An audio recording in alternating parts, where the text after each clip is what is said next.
Salam sejahtera, terima kasih kerana bersama dengan saya di Nazilin Unity Channel. Kemarin kita digemparkan dengan berita kesihatan Tun Mahathir di IJN.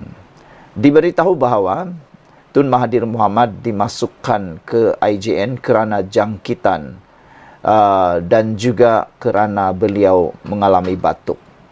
Ada netizen mula memberikan titipan nasihat yang paling berguna kepada Tun Mahathir. Kita semua sudah puas dan muak memberikan nasihat kepada Tun Mahathir.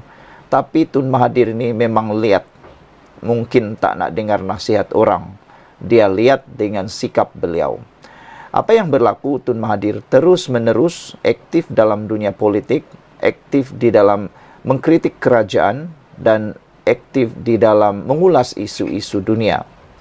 Itu sebabnya ramai netizen menitipkan nasihat supaya Tun Mahathir lekas-lekas, cepatlah berhenti daripada dunia politik maupun pentadbiran.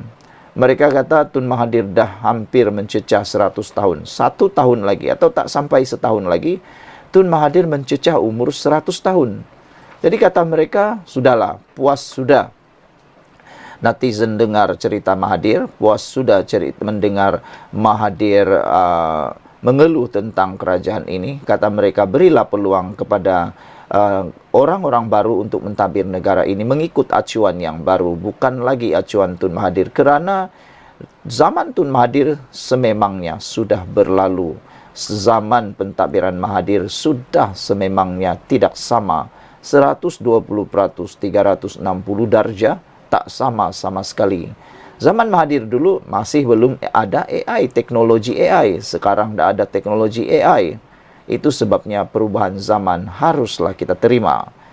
Hari ini kita diberitakan keadaan terkini kesihatan Tun Mahathir Mohamad di IJN. Ramai netizen yang gembira, ramai juga netizen yang terkejut, ramai juga netizen yang agak resah dengan keadaan terkini Mahathir. Walau bagaimanapun, kita ucapkan bersyukur kerana kesihatan Dr. Mahathir dilaporkan semakin baik, tetapi masih lagi dipantau dan masih lagi harus berada di IJN. Dr. Mahathir Mohamad di bawah pemantauan doktor selepas dimasukkan ke IJN pada Selasa lepas. Keadaan kesihatan bekas Perdana Menteri Dr. Mahathir Mohamad yang sedang menerima rawatan di IJN, Institut Jantung Negara, dilaporkan semakin baik. Pembantu beliau, Adam Mukriz Muhammad Muhyiddin, berkata, Mahathir berada di bawah pemantauan doktor selepas dimasukkan ke IJN pada petang Selasa kerana mengalami jangkitan saluran pernafasan yang lebih rendah. Alhamdulillah, katanya, keadaan Tun semakin baik, namun masih perlu dipantau. Semalam Bernama melaporkan perbicaraan kes saman Mahathir terhadap Presiden UMNO Zahid Hamidi di Mahkamah Tinggi ditangguh kepada 29 Oktober ini selepas beliau dimasukkan ke IJN. Peguamnya Mayor Nur Haidir Suhaimi memaklumkan mahkamah bahawa Mahathir diberi sijil cuti sakit hingga 25 Oktober dan memohon agar tarikh perbicaraan semalam serta hari ini dilapangkan. Pesuruhjaya Kehakiman Gan Teck Cheong menetapkan 29 dan 30 Oktober serta 5, 6 dan 9 Disember ini untuk menyambung pendengaran kes. Sama-samalah kita sebagai rakyat Malaysia yang pernah ditadbir oleh Tun Mahathir berdoa untuk kesejahteraan beliau. Sila tinggalkan komen anda, doa anda untuk Tun Mahathir. Kita jumpa lagi. Salam sejahtera.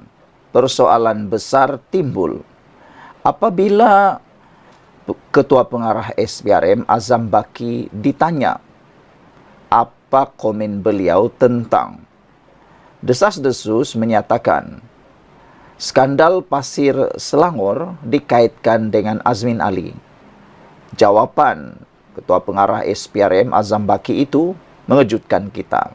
Azam Baki kata dia tidak mahu komen. Dan dia juga kata sesiapapun boleh jadi. Jadi timbul satu persoalan daripada netizen. Kalau bukan Azmin Ali, siapa lagi? Begitu soalan mereka. Apabila Azam Baki kata, boleh jadi sesiapa saja. Yang menariknya, Azam Baki juga telah pun menyatakan bahwa mungkin ada tangkapan yang lain dan kesnya kini telah pun mengembang. Kes tentang Raja Pasir Selangor, skandal Raja Pasir Selangor ini mula menjadi. Kalau dulu bermula hanya 1-2 isu, sekarang ini kesnya telah berkembang dan siasatannya juga telah menjadi lebih besar. Nampaknya kes skandal pasir di Selangor ini mungkin akan menyamai status siasatan 1MDB satu ketika dahulu.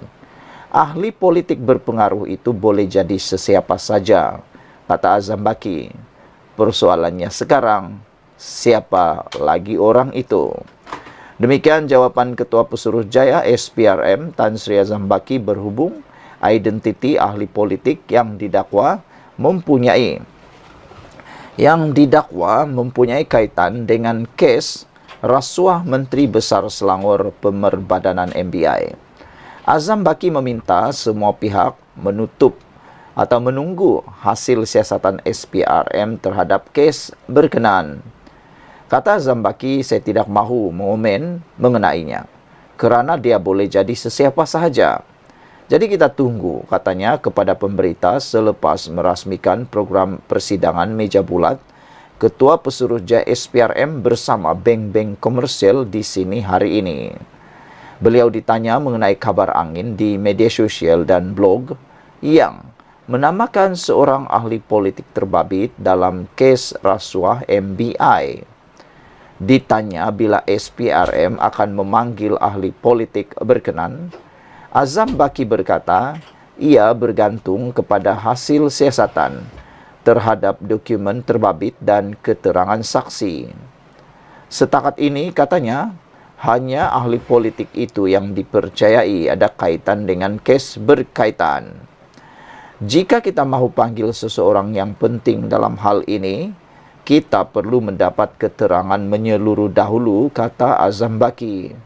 Jika tidak, kita panggil kemudian, tanya separuh soalan, esok nak panggil lagi. Saya nasihatkan pegawai saya supaya panggil bila keterangan yang kita ada memadai untuk bertanya kepada individu itu.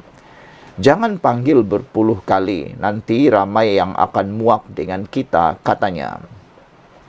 Mengenai dakwaan bahawa siasatan kes MBI bermotifkan politik, Azam Baki berkata SPRM hanya menjalankan tugas berdasarkan maklumat dan aduan diperoleh. Terpulanglah kepada sesiapa nak kata. Jika kes itu membabitkan kepentingan awam, kita akan menjalankan siasatan terus dan jika membabitkan sektor swasta, mesti ada pengadu yang sahih datang kepada kami. Jika pegawai saya membuat pengesahan kes ini ada sebab yang munasabah untuk disiasat, kita akan jalankan siasatan. Perkara remeh-remeh mengatakan ini isu politik dan sebagainya, terserahlah kepada anda, kata Azam Baki. Sekian dulu untuk kali ini. Jangan lupa tinggalkan komen anda. Berita dipetik daripada BH Online. Bye-bye.